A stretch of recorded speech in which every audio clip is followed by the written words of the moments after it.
hemos estado leyendo y estudiando estas semanas, disciplinas la disciplina de la gracia más bien. Y hoy ya estamos conversando de el capítulo 4 que se titula Hemos muerto al pecado. Y esta noche pues espero que esté listo con lápiz en mano y con su Biblia a mano porque vamos a ir a varios pasajes más que todo del capítulo de Romanos y en general del Nuevo Testamento para hablar de un par de verdades importantes para la vida cristiana. Diría yo verdades indispensables para esto. Eh, no quiero dejar pasar el agradecimiento que tengo porque ustedes estén acá conectados.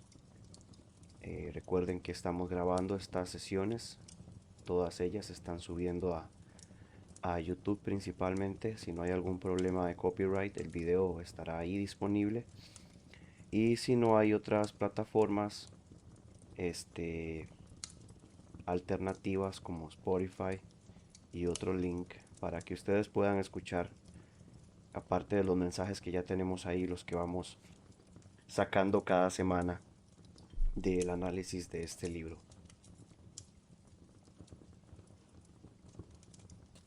Bien, como lo decía al principio, hermanos, el capítulo 4, hemos muerto al pecado. En este capítulo el autor pues trata de mostrarnos qué significado tiene esta frase para el cristiano, cuáles son las consecuencias para nosotros como cristianos, cómo debemos afrontarlo también. Y para eso yo quiero que eh, empecemos yendo a las escrituras. Vamos a ir a Romanos capítulo 6 versículos 1 y 2. Romanos capítulo 6 versículos 1 y 2 dice lo siguiente: ¿qué pues diremos? ¿Perseveraremos en el pecado para que la gracia abunde?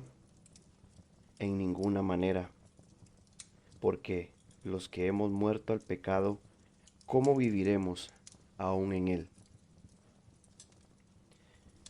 Mis hermanos, el pasaje que estamos leyendo al principio del capítulo 6 de Romanos responde a una objeción que podría darse acerca de una de las verdades más fundamentales del Evangelio que podemos encontrar en el capítulo 5 de Romanos. ¿Qué es lo que nosotros entendemos por el hecho de haber sido salvos? Esto lo he escuchado muchas veces. Quizá es culpa de nosotros por dar mucho mayor énfasis a la gracia más que el arrepentimiento. Eh, Sin embargo, eh, ese énfasis o esa manera de explicar el Evangelio creo que es más bien mal interpretada. Y esto es algo que de lo que no nos escapamos. Personas como yo, maestros o pastores, bueno, en mi caso yo no soy pastor, pero maestros, predicadores, pastores, es común que muchas personas no entiendan lo que ellos están explicando, o que inclusive es normal que seamos malinterpretados. De ninguna manera en las escrituras la palabra de Dios enseña a sus hijos a vivir una vida de libertinaje eh, porque han sido salvos por la gracia de Dios. Normalmente vemos este pensamiento de la gracia de Dios que dice, bueno, si yo he sido salvo por la gracia de Dios y no por mis obras, entonces quiere decir que viviré como yo quiera y Dios me sigue amando incondicionalmente. Ese pensamiento es bastante peligroso. La escritura no declara eso. Y hoy vamos a aprender que una persona que está unida vitalmente a Cristo no puede persistir en ese camino. Es una contradicción no solamente moral, sino de principio. Y esto es algo que vamos a estar explorando. ¿De dónde puede surgir esta objeción? Vamos a devolvernos a Romanos 5, adelantarles que vamos a estar alternando entre Romanos 5 y Romanos 6 para que podamos entender el contexto de mejor manera. En Romanos capítulo 5, versículo 20, dice así: pero la ley se introdujo para que el pecado abundase, mas cuando el pecado abundó, sobreabundó la gracia, para que así como el pecado reinó para muerte, así también la gracia reine por la justicia para vida eterna, mediante Jesucristo Señor nuestro. Cuando nosotros leemos pasajes individuales de las Escrituras, tenemos que tener mucho cuidado con interpretar ese pasaje en su contexto. Los pasajes no funcionan de manera aislada, no se deben interpretar de manera aislada, porque son parte de porciones más grandes de las Escrituras que hablan de un tema en específico y que están dirigidos a diferentes tipos de audiencias. Por lo tanto, estas son cosas que deben considerarse para poder interpretar un pasaje. Y Pablo, adelantándose a esa objeción, una objeción que surge de una mente corrupta, malintencionada, una mente que no quiere a Dios sino solamente a sus beneficios, porque la palabra de Dios es clara. Aquí la escritura, hermanos, no está diciendo que debemos pecar para que, abundando el pecado, la ley abunde, o al revés, abundando el pecado, la gracia abunde mucho más. Y mientras más peque yo, la gracia va a abundar mucho más. Eso ni siquiera se acerca, ni siquiera se acerca a la interpretación que se le debe dar a este pasaje. Esa no fue la intención de Pablo. Y Pablo, siendo muy cuidadoso y especialmente siendo inspirado por el Espíritu Santo, él se dio cuenta inmediatamente y responde a esta objeción. Y no lo hace a partir del capítulo 6. Creo que el versículo 21 de Romanos capítulo 5 es muy explícito. Es muy explícito. Sin embargo, vamos al 20 de nuevo. La ley se introdujo para que el pecado abundase. Mis hermanos, el pecado no empezó a existir cuando la ley fue traída al pueblo de Israel. Esto es un error. Más adelante vamos a ir en detalle cómo es que se introduce el pecado al mundo, cómo es que nosotros en Adán somos hechos culpables por el pecado de Adán y posteriormente por nuestro propio pecado también, pero no es lo que está diciendo el texto. Al contrario, la ley se introduce para que nosotros seamos conscientes de que hemos transgredido la ley de Dios, de que hemos andado, hablado, pensado de una manera que transgrede, de una manera que se revela y desafía la naturaleza del Dios Santo. Esa es la función de la ley. Y cuando leemos esto, mis hermanos, las explicaciones que encontramos en las escrituras de parte de Pablo, de parte de el autor del libro de los Hechos, por ejemplo, es, es, es, es insistente la manera en cómo ellos quieren explicarle al judío, primeramente, de que no le basta con ser judío y ser del linaje de Abraham por derecho sanguíneo, por así decirlo, para ser salvos. De hecho, no aporta nada a su salvación. Y aquí Pablo le está diciendo a estos judíos que confiaban en la ley no fue hecha para salvar, no es a través de la aplicación de la ley que vas a ser salvo, porque la función de la ley es mostrarle al ser humano, judío primeramente, su transgresión contra Dios.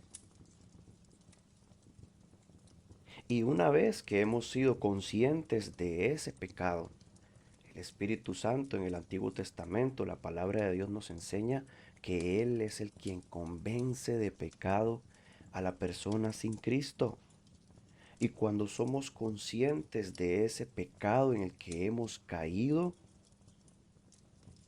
el versículo 20 de capítulo 5 de Romanos nos da esta hermosa verdad. Mas cuando el pecado abundó, sobreabundó la gracia.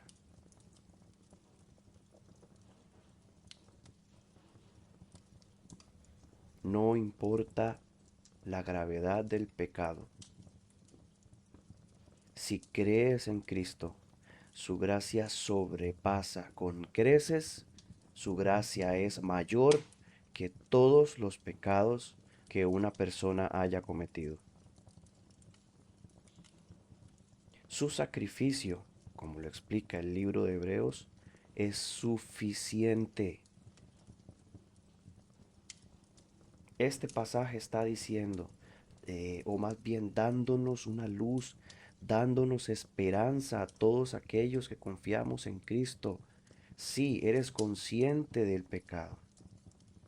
Eres consciente de que has transgredido la ley de Dios, la has violado, has ofendido al Creador, al soberano, pero Él ofrece mayor gracia.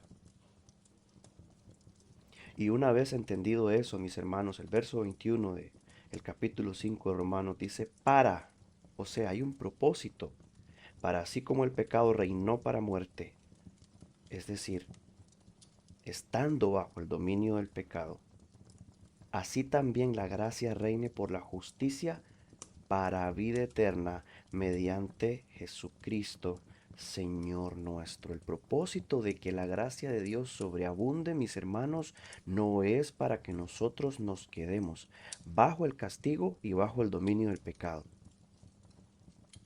Por lo tanto, es tonto, es ignorante pensar que yo puedo tener la gracia de Dios que sobrepasa todo mi pecado, pero puedo seguir pecando, porque la gracia que sobreabunda es para que por la justicia reine para vida eterna mediante Jesucristo.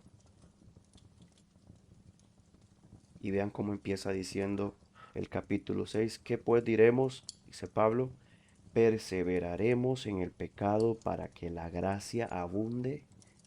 Aquí se está haciendo la pregunta de que muchas personas posiblemente se hicieron en ese momento. Y muchas personas que no entienden el Evangelio de la salvación por gracia de Dios, se hacen también. Y esto es una pregunta que yo he recibido muchas veces cuando he predicado el Evangelio a otras personas. Me han dicho, no, predicar de esa manera no hace que la gente pues crea en Dios y listo, ya puedan continuar su vida. Eso es un evangelio a medias, hermanos. Y la mayor parte del tiempo es porque ha sido predicado un evangelio a medias. No se puede sostener este estilo de vida a la luz de la palabra de Dios. No se puede. Pablo responde en el verso 2 diciendo, en ninguna manera, porque los que hemos muerto al pecado, ¿cómo viviremos aún en él? Es decir, es imposible para la nueva criatura, porque hemos muerto al pecado. Y hay varios versículos aquí en el capítulo 6 que nos muestran esta verdad. Si vamos al verso 3, o no sabéis que todos los que hemos sido bautizados utiliza la figura del bautismo. En Cristo Jesús hemos sido bautizados en su muerte.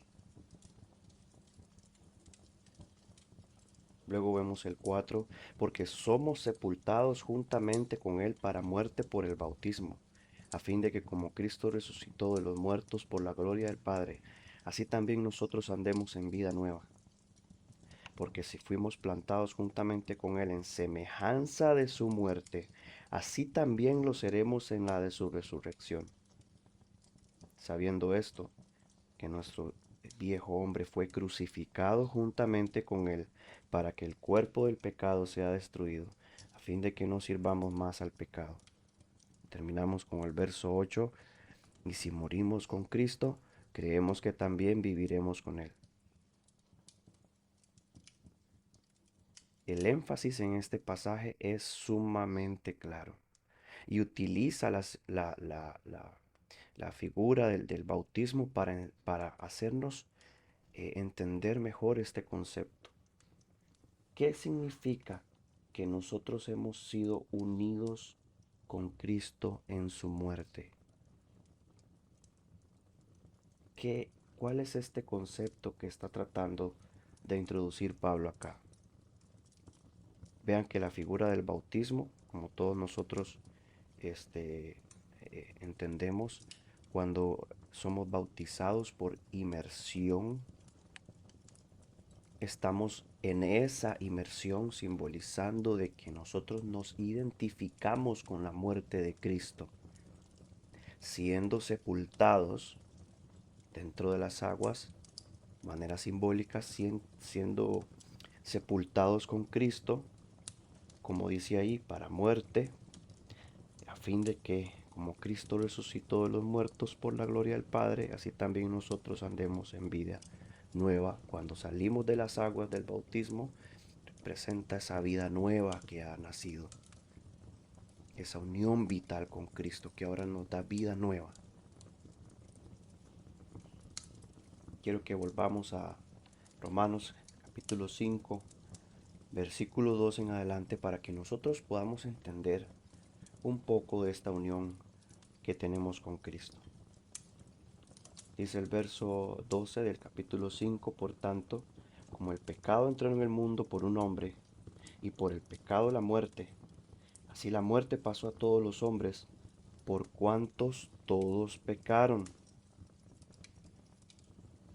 Este hombre, mis hermanos, todos conocemos quién es, más adelante vamos a verlo, pero es interesante lo que nosotros podemos ver en este pasaje. El pecado entró al mundo por un hombre, por el pecado la muerte, y la muerte pasó a todos los hombres por cuanto todos pecaron. Verso 13: pues antes de la ley había pecado en el mundo, pero donde no hay ley, no se inculpa del pecado. No obstante, reinó la muerte desde Adán hasta Moisés, aún en los que no pecaron a la manera de transgresión de Adán, el cual es figura del que había de venir. Pero el don no fue como la transgresión, porque si por la transgresión de aquel uno murieron muchos, abundaron mucho más para los muchos la gracia y el don de Dios, por la gracia de un hombre, Jesucristo. Vamos a detenernos aquí un momento. Adán, mis hermanos amados, es el representante de la humanidad en el jardín del Edén. Y básicamente, como podemos ver en el versículo 12 de manera explícita, y en el versículo 14 también, nosotros morimos con Adán por su pecado.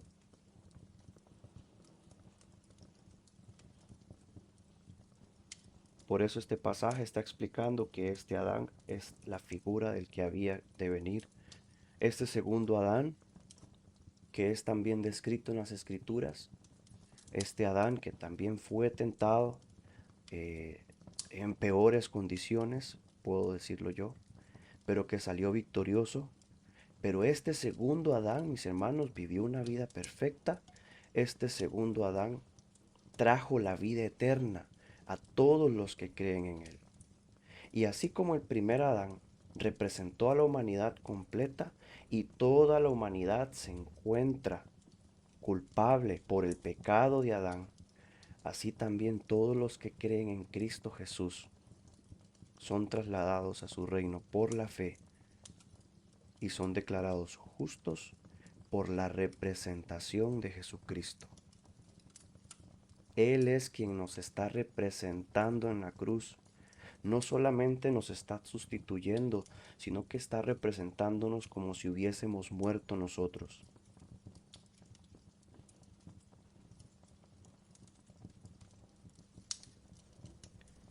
Dice el verso 17: pues si por la transgresión de uno solo reinó la muerte, mucho más reinará en vida por uno solo, Jesucristo, los que reciben la abundancia de la gracia y del don de la justicia. Así que por la Así que como por la transgresión de uno vino la condenación a todos los hombres, de la misma manera por la justicia de uno vino a todos los hombres la justificación de vida.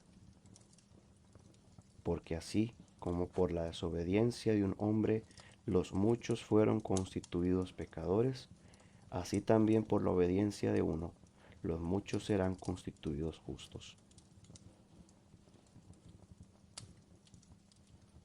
Es a través de Cristo en su representación, en representación nuestra en la cruz, nos trae vida eterna. Hemos sido muertos al pecado. Vamos a ir 1 Corintios capítulo 15, versículo 22. Más resumido, porque así como en Adán todos mueren, también en Cristo todos serán vivificados.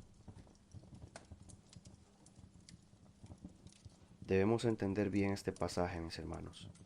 Cuando dice todos no significa todos a la vez. Cuando dice todos significa todos aquellos primeramente sin Cristo están en Adán desde su nacimiento,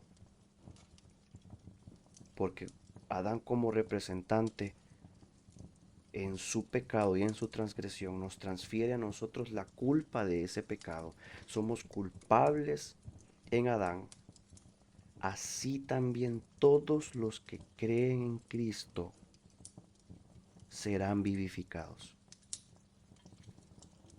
Y hay muchos pasajes que Pablo utiliza y que también podemos encontrar en el Nuevo Testamento que nos hablan de que al morir al pecado y al creer en Cristo para salvación somos trasladados de un reino a otro.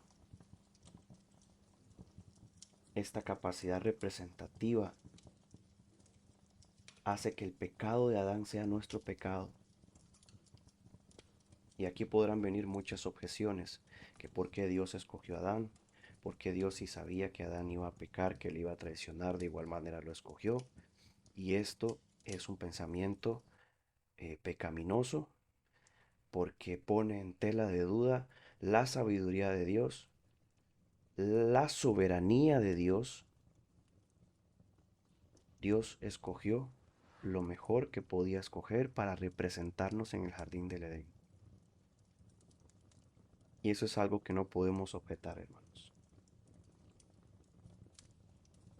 Pero Jesús asumió todas las responsabilidades del fallo de Adán.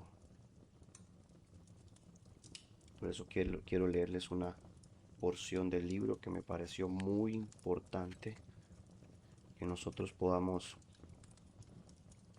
escuchar. Dice George Smeaton: no tenemos sino un representante público, acto colectivo realizado por el Hijo de Dios, del cual participamos tan genuinamente como si nosotros mismos hubiésemos consumado esa expiación. Así que podemos decir o que Cristo murió por todos o que nosotros morimos en Él. De igual manera podemos afirmar que Él fue crucificado por nosotros o que fuimos crucificados juntamente con Él. Hermanos, recordemos Gálatas 2:20. He sido con Cristo, soy juntamente crucificado. Cuando la persona, el ser humano, viene y reconoce su pecaminosidad, que el Espíritu Santo le ha convencido y se encuentra en necesidad de un Salvador y cree en Cristo, esa persona ha sido crucificada con Cristo en la cruz. Ha sido muerto con Cristo. Como dice el autor de este comentario, no solamente es que Cristo murió por nosotros, es que morimos con Él. Esto es algo que no es fácil de asimilar, hermanos. No es fácil de entender a la primera.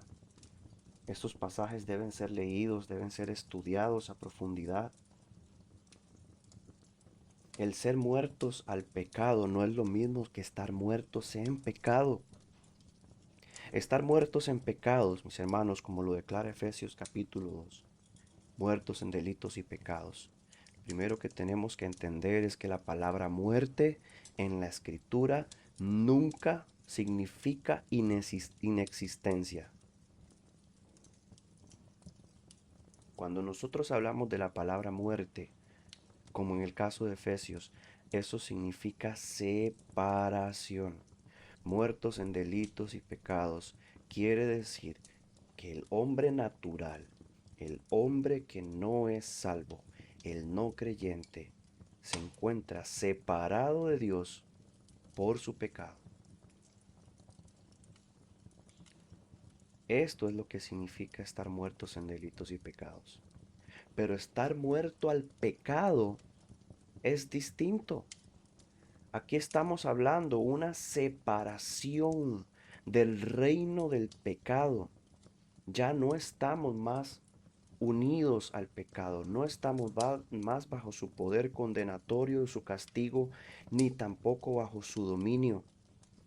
Hemos sido sacados de ese reino.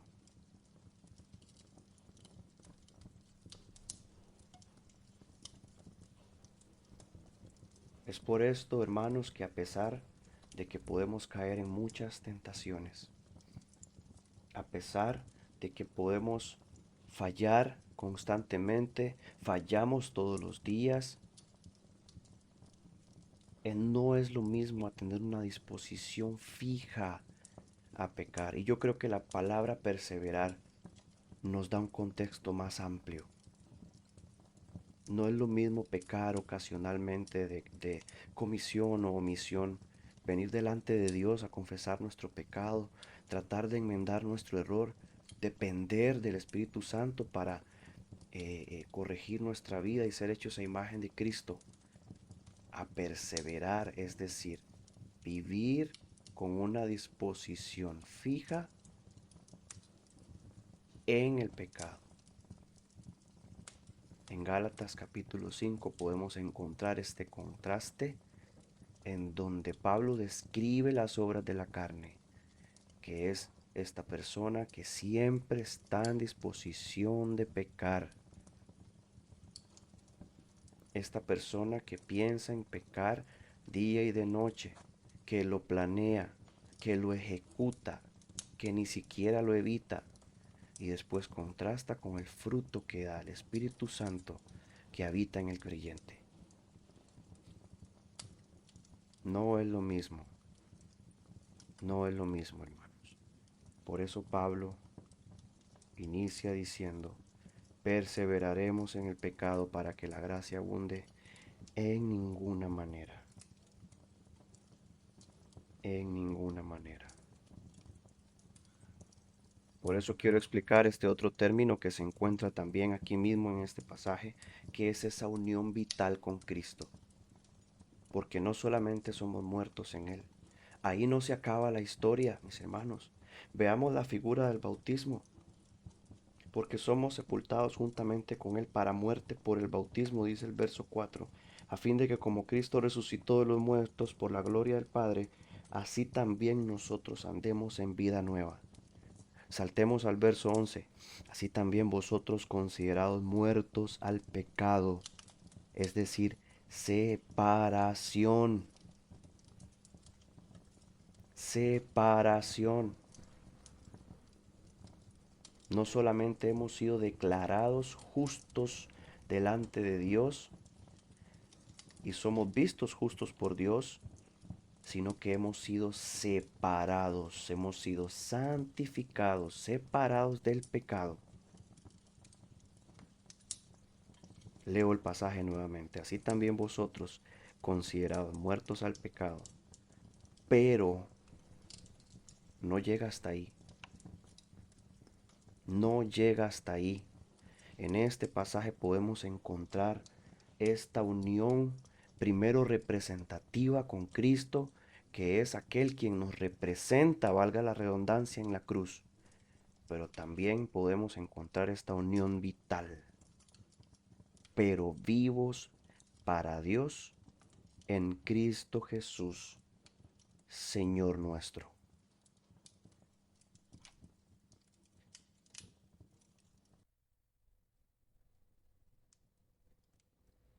¿Cuál ha sido tu respuesta a la salvación?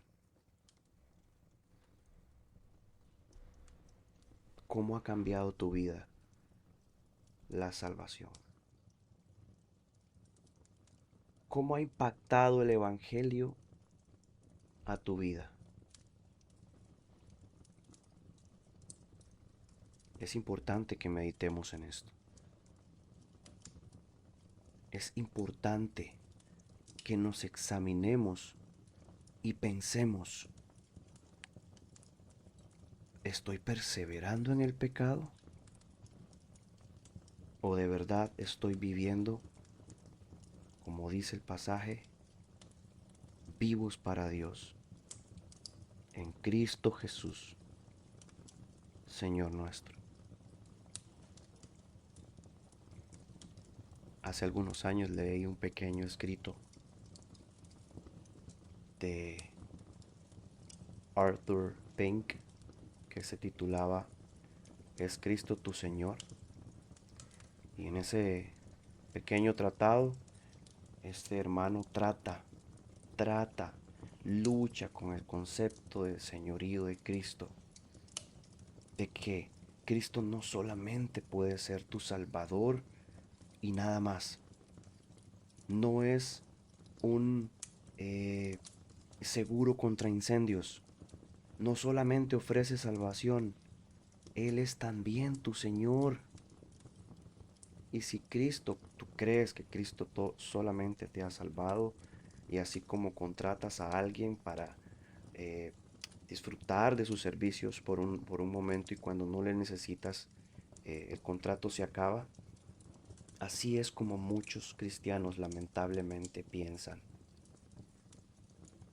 Vivos para Dios, no en nuestras propias fuerzas, no en nuestro propio mérito, vivos para Dios en Cristo Jesús, quien ha tomado el castigo, quien ha quien nos ha sustituido, quien nos ha representado para que por la fe seamos declarados justos. Y el pasaje termina diciendo, Señor nuestro. Vea el verso 12. No reine, no reine. Es que la escritura es clara, hermanos. No reine pues el pecado en vuestro cuerpo mortal, de modo que lo obedezcáis en sus concupiscencias. La Biblia no está diciendo que hay una ausencia de pecado cuando creemos en Cristo. El pecado está ahí. Y como dice, Pablo nos manda a que una vez vivos para Dios en Cristo Jesús, hemos sido librados del dominio. No sucumbamos ante las peticiones de nuestro cuerpo mortal.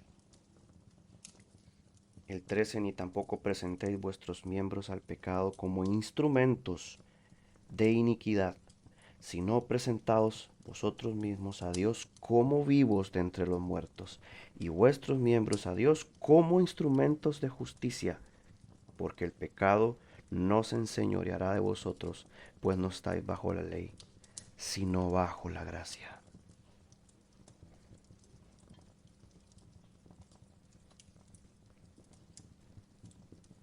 Hay tanto que extraer, tanto de qué hablar en este pasaje acerca de esto, hermanos. La salvación debe traer consecuencias.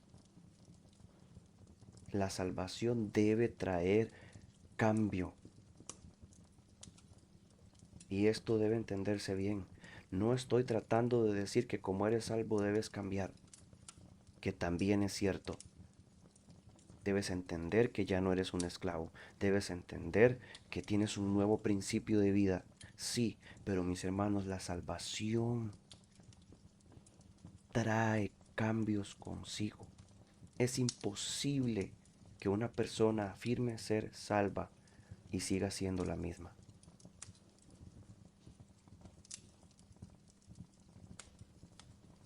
Quiero que vayamos a Colosenses 1:3. Aquí vamos a buscar varios pasajes. Colosenses 1:3.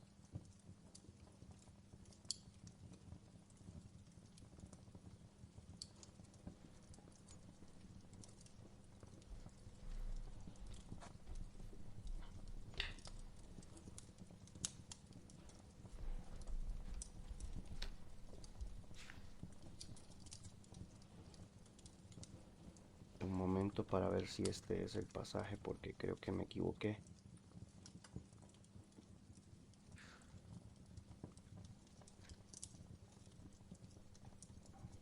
Sí, es Colosenses 1:13. Dice así: el cual nos ha librado de la potestad de las tinieblas y trasladado al reino de su amado Hijo. De nuevo, somos librados de la garra del pecado. Ya no nos regimos bajo su régimen, bajo su ley. Ya no estamos separados de Dios. Ya no estamos unidos al pecado. Ya el pecado no es nuestro Señor porque hemos muerto a Él y por fe hemos sido trasladados al reino de su amado Hijo. Dice el 14, en quien tenemos redención por su sangre, el perdón de pecados. Y ahí sigue hablando de Jesús, de quién es esta persona, de su divinidad, de su igualdad con el Padre. Otro pasaje importante que podemos leer es Juan capítulo 15, del 1 al 5. Hermanos, aquí tenemos que entender algo muy importante. El contexto es indispensable para poder interpretar este pasaje. Jesús está hablándole a los judíos que les escuchan y les está diciendo: yo soy la vid verdadera, no ustedes. No es a través de seguir la ley que encontramos salvación. No es a través de sus rituales que encontramos la salvación. No es a través de ser simple y sencillamente judíos que ustedes encuentran su salvación.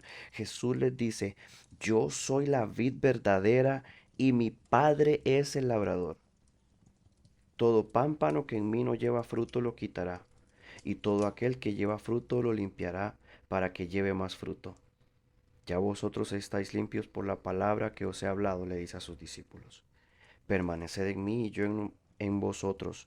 Como el pámpano no puede llevar fruto por sí mismo si no permanece en la vid, así tampoco vosotros si no permaneciereis en mí. Yo soy la vid, vosotros los pámpanos. El que permanece en mí y yo en él, este lleva mucho fruto, porque separados de mí, nada podéis hacer. Nosotros somos injertados en la vid, como describe Romanos 9, por la fe, mis hermanos. Mientras que el pueblo de Israel, como indica el pasaje de Romanos también, por su incredulidad han sido desgajados de la vid. Otro pasaje importante es 2 de Pedro 1:4.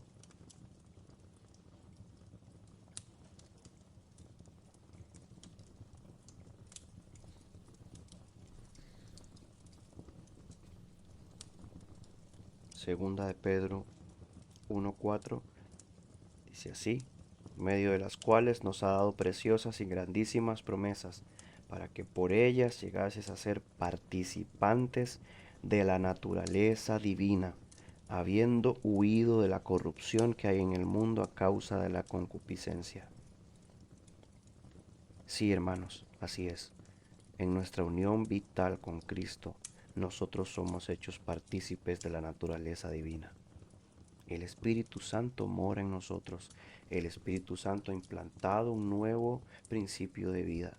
Ya no somos esclavos del pecado.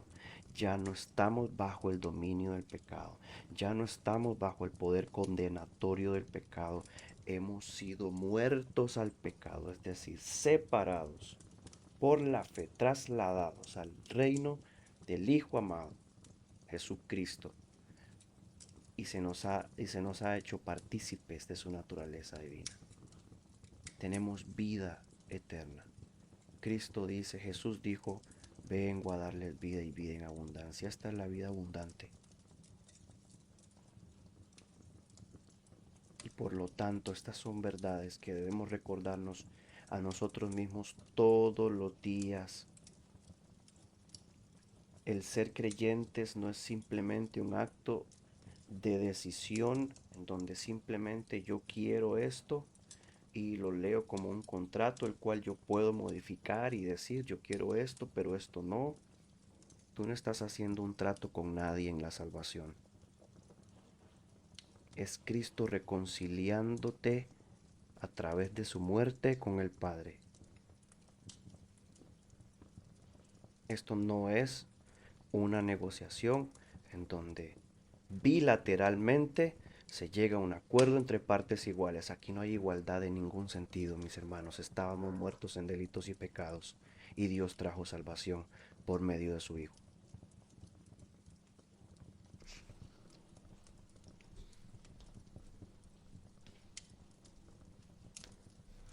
Efesios 3:17. Efesios 3:17 dice lo siguiente, para que habite Cristo por la fe en vuestros corazones, a fin de que, arraigados y cimentados en amor, seáis plenamente capaces de comprender con todos los santos cuál sea la anchura, la longitud, la profundidad y la altura, y de conocer el amor de Cristo que excede todo conocimiento, para que seáis llenos de toda la plenitud de Dios. Qué hermosos pasajes, hermanos. Estos pasajes deben de estar como lo describe el libro de Proverbios y también lo hace el libro de Deuteronomio de manera figurativa. Deben estar eh, presentes en nuestra vida. Clavémoslas en las puertas, en las ventanas, atémosla a nuestras frentes. Esta verdad es la verdad que nos da libertad. Esta verdad es la verdad que nos da la capacidad, las herramientas de vivir la vida cristiana.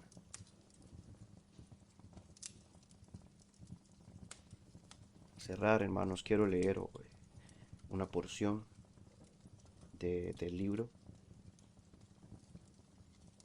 Dice así, John Murray, decirle al esclavo que no sea emancipado, que no se comporte como un esclavo, es burlarse de su esclavitud.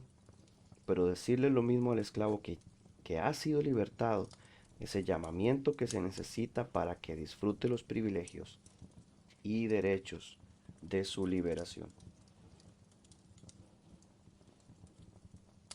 Ya la gracia de Dios sobreabundó para con nosotros, perdonando todos y cada una de nuestras transgresiones pasadas, presentes y futuras en la muerte del Hijo de Dios. Pero esta gracia sobreabunda en nosotros con un propósito, hermanos. Y el propósito no es seguir viviendo de acuerdo a nuestros placeres carnales. El propósito es para que, si también la gracia reine por la justicia, para vida eterna, mediante Jesucristo.